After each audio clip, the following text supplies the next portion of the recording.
Friends, ತುಳುನಾಡ ಅಡುಗೆ ಮನೆಗೆ ಸ್ವಾಗತ.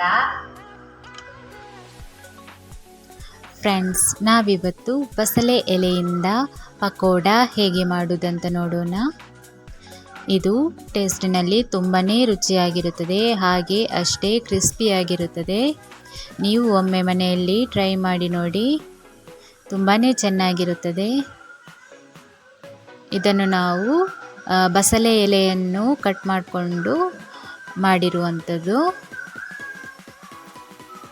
ಮೊದಲಿಗೆ ಬಸಳೆ ಎಲೆಯನ್ನು ಚೆನ್ನಾಗಿ ತೊಳೆದು ತೆಗೆದುಕೊಳ್ಬೇಕು. ಬಸಳೆ ಎಲೆಯನ್ನು ಸಣ್ಣದಾಗಿ ಕಟ್ ಮಾಡಿಕೊಳ್ಬೇಕು. ನಂತರ ಒಂದು ದೊಡ್ಡ ಪಾತ್ರೆ ತೆಗೆದುಕೊಂಡು ಅದಕ್ಕೆ ಸ್ವಲ್ಪ ಉಪ್ಪನ್ನು ಹಾಕಿಕೊಳ್ಬೇಕು.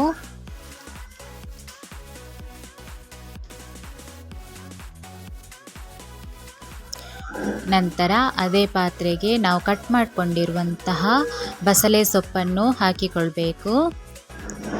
ಬಸಳೆ ಸೊಪ್ಪನ್ನು ಸಣ್ಣದಾಗಿ ಕಟ್ ಮಾಡಿಕೊಳ್ಬೇಕು.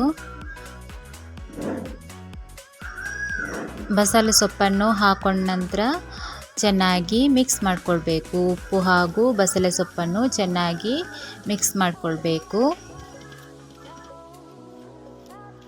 ಉಪ್ಪಿನಲ್ಲಿ ಬಸಳೆ ಸೊಪ್ಪನ್ನು ಮಿಕ್ಸ್ ಮಾಡಿಕೊಂಡ ನಂತರ ಸ್ವಲ್ಪವೇ ಕಡಲೆ ಹಿಟ್ಟನ್ನು ಹಾಕಿಕೊಂಡು ಮಿಕ್ಸ್ ಮಾಡಿಕೊಳ್ಬೇಕು. ಚೆನ್ನಾಗಿ ಅಂಟು ಬರುವವರೆಗೆ ಕಡಲೆ ಹಿಟ್ಟನ್ನು ಹಾಕ್ಕೊಂಡು ಮಿಕ್ಸ್ ಮಾಡಿಕೊಳ್ಬೇಕು. ನೀರು ಹಾಕುವ ಅವಶ್ಯಕತೆ ಇರುವುದಿಲ್ಲ. ಬಸಳೆ ಎಲೆಯಲ್ಲಿ ನೀರಿನಂಶ ಇರುವುದರಿಂದ ಅದೇ ಸಾಕಾಗ್ತದೆ. ಹೀಗೆ ಚೆನ್ನಾಗಿ ಸ್ವಲ್ಪವೇ ಹಿಟ್ಟು ಹಾಕ್ಕೊಂಡು ಅಂಟು ಬರುವವರೆಗೆ ಮಿಕ್ಸ್ ಮಾಡಿಕೊಳ್ಬೇಕು. ಬಸಳೆ ಎಲೆಯ ಪಕೋಡವನ್ನು ನಾವು ಸಂಜೆಯ ಸ್ನ್ಯಾಕ್ಸ್ ಟೈಮ್ಗೆ ಮಾಡಿ ತಿನ್ಬೋದು. ತುಂಬಾ ಚೆನ್ನಾಗಿರುತ್ತದೆ. ನನ್ನ ಈ ವಿಡಿಯೋಸ್ ನಿಮಗೆ ಇಷ್ಟ ಆದರೆ ಪ್ಲೀಸ್ ಲೈಕ್ ಮಾಡಿ, ಹಾಗೆಯೇ ಕಮೆಂಟ್ ಮಾಡಿ.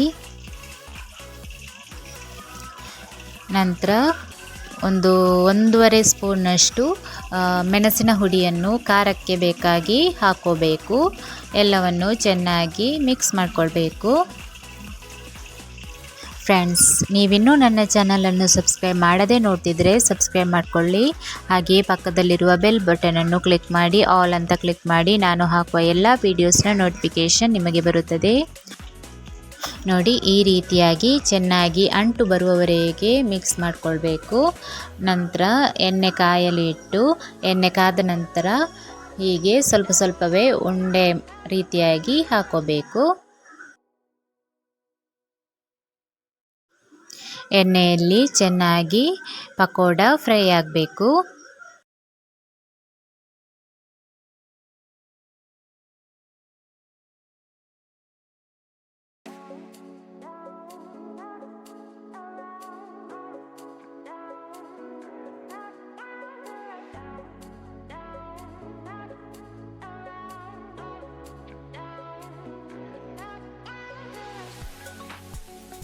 ನೋಡಿ, ಈ ರೀತಿಯಾಗಿ ಕಲರ್ ಚೇಂಜ್ ಆಗೋವರೆಗೆ ಫ್ರೈ ಮಾಡಿಕೊಳ್ಬೇಕು.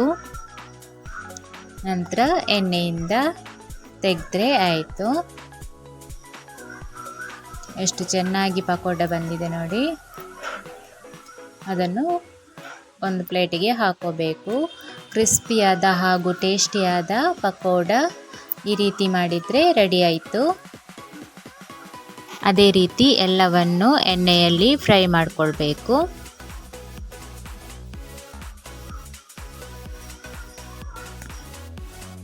ನೀವು ಒಮ್ಮೆ ಮನೆಯಲ್ಲಿ ಈ ರೀತಿಯಾಗಿ ಟ್ರೈ ಮಾಡಿ ನೋಡಿ, ಖಂಡಿತ ಇಷ್ಟಪಡುತ್ತೀರಾ.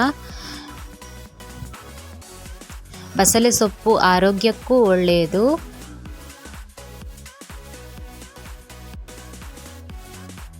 ಮಳೆಗಾಲದಲ್ಲಿ ಸಂಜೆಯ ಚಹಾದ ಟೈಮಿಗೆ ಈ ರೀತಿಯಾಗಿ ಬಿಸಿ ಪಕೋಡ ಮಾಡಿ ತಿಂತಾ ಇದ್ದರೆ ತುಂಬಾ ಚೆನ್ನಾಗಿರುತ್ತದೆ.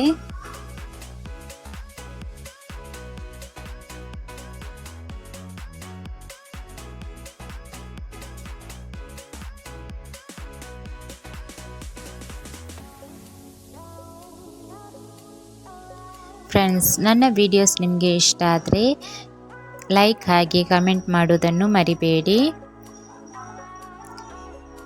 Thank you.